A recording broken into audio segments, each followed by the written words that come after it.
For the first question, we have intrinsic carrier concentration 10 raised to the power 13 per centimeter cube, and it is doped with donor type impurities with doping concentration equal to 10 raised to the power 17 per centimeter cube.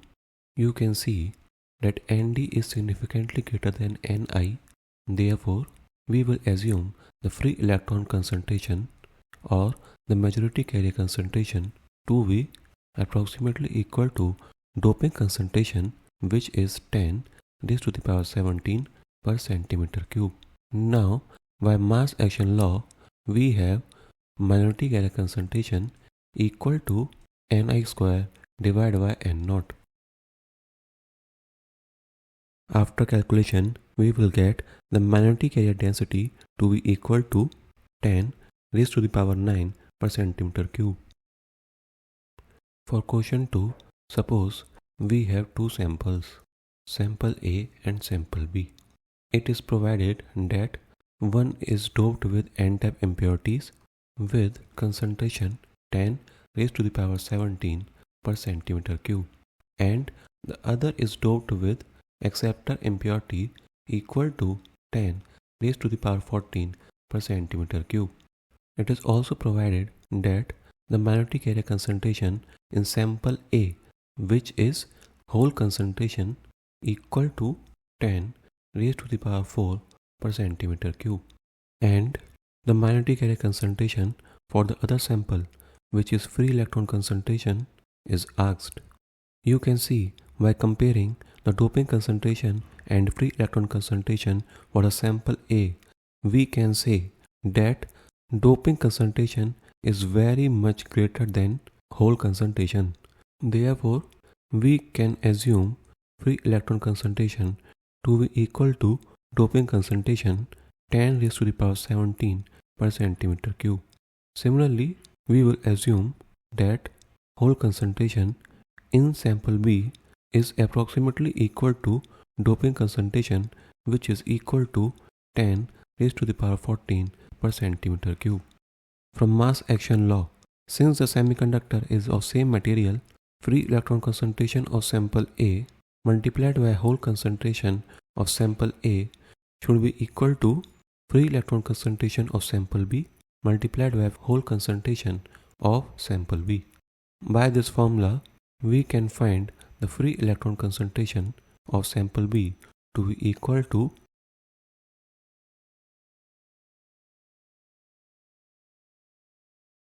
after calculation, we will get the free electron concentration to be equal to 10 raised to the power 7 per centimeter cube.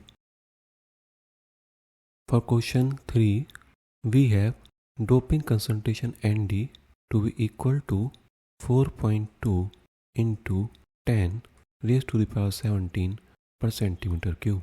Intrinsic carrier concentration is also provided to be equal to 4 multiplied by 10 raised to the power 16 per centimeter cube.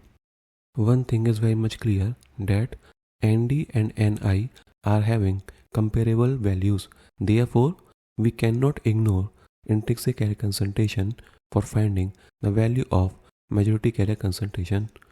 Free electron concentration is equal to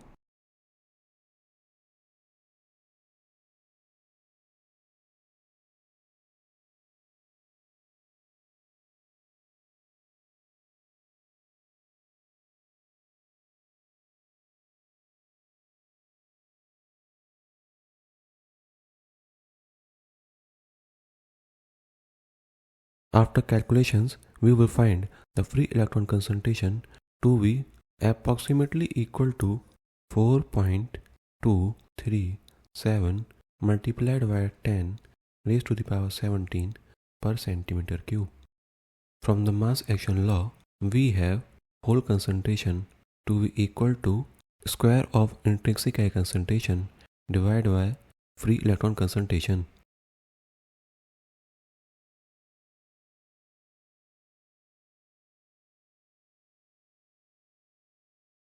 After calculating, we will find the value of whole concentration to be approximately equal to 9.5 439 multiplied by 10 raised to the power 14 per centimeter cube. For the fourth question, we are provided with mu1 equal to 1000 centimeter square per volt second, mu2 equal to 1500 centimeter square per volt second, and mu3 equal to 2000 centimeter square per volt second.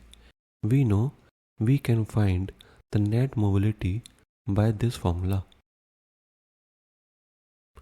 Now we have to simply put the values of different parameters.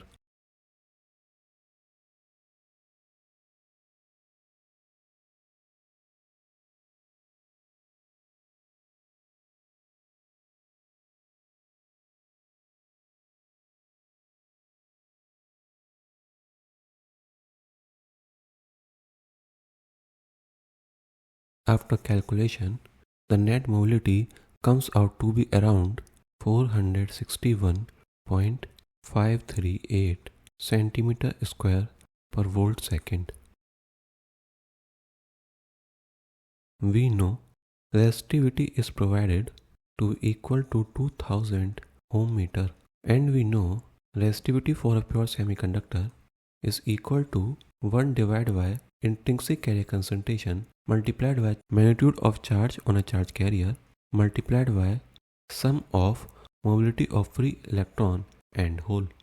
It is also provided that intrinsic carrier concentration is equal to 1.6 into 10 raised to the power 6 per meter cube.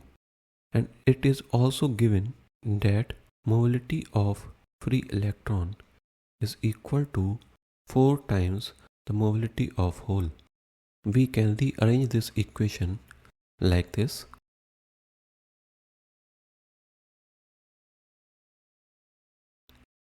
Now we will put mobility of free electron in terms of mobility of hole, which will modify the equation into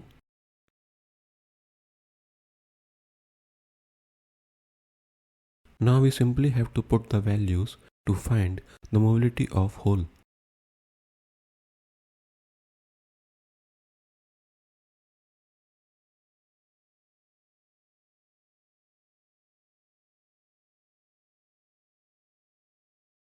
After calculating, we can find the mobility of hole to be approximately equal to 3.9 into 10 raised to the power 8 meter square per volt second. Now we can also find the mobility of free electron, which will come out to be around 15.6 into 10 raised to the power 8 meter square per volt second. This is a very simple question which was asked in GATE 2024 only. We have studied for freeze-out region a graph like this. This graph was meant for extrinsic semiconductor. This region is called freeze-out region. This region is called complete ionization region, and freeze-out region is also referred to as partial ionization region. And after that, there will be a certain temperature above which extrinsic semiconductors behave more like intrinsic semiconductors. We are supposed to find an approximate graph of this particular graph with x-axis to be 1 upon t, which will come out to be like this.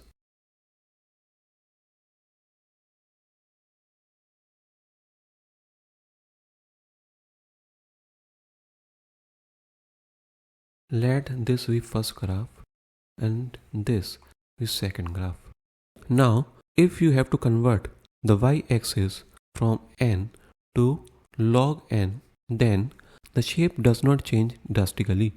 Moreover, we are supposed to find just an approximate graph. Therefore, graph for y equal to log n is similar to the graph for y-axis equal to charge concentration n. Therefore, the answer to this question is first. For the set 5, question 1, drift current in semiconductors depend upon. We know the drift current formula is equal to charge multiplied by carrier concentration multiplied by mobility into electric field. So the C option will be correct, as it depends upon the carrier concentration as well as electric field. For the second question, we have doping concentration Nd to be equal to 10 raised to the power 15 per centimeter cube. Intrinsic carrier concentration is provided 1.5 into 10 raised to the power 10 per centimeter cube.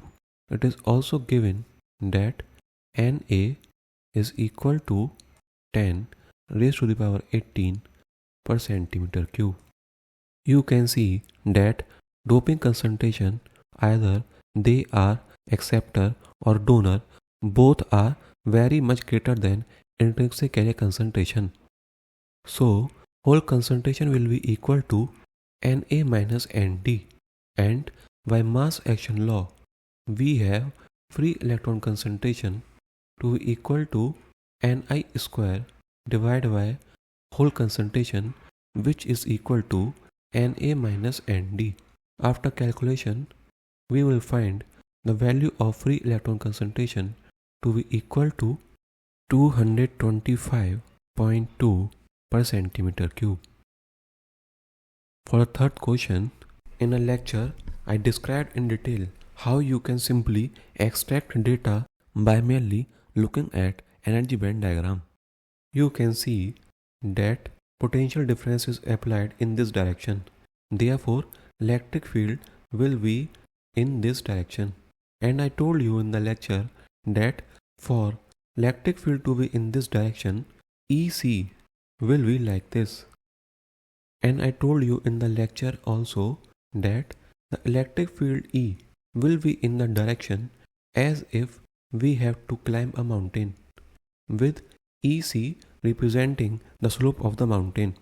So C option is definitely false, A option is wrong also, similarly B option is wrong.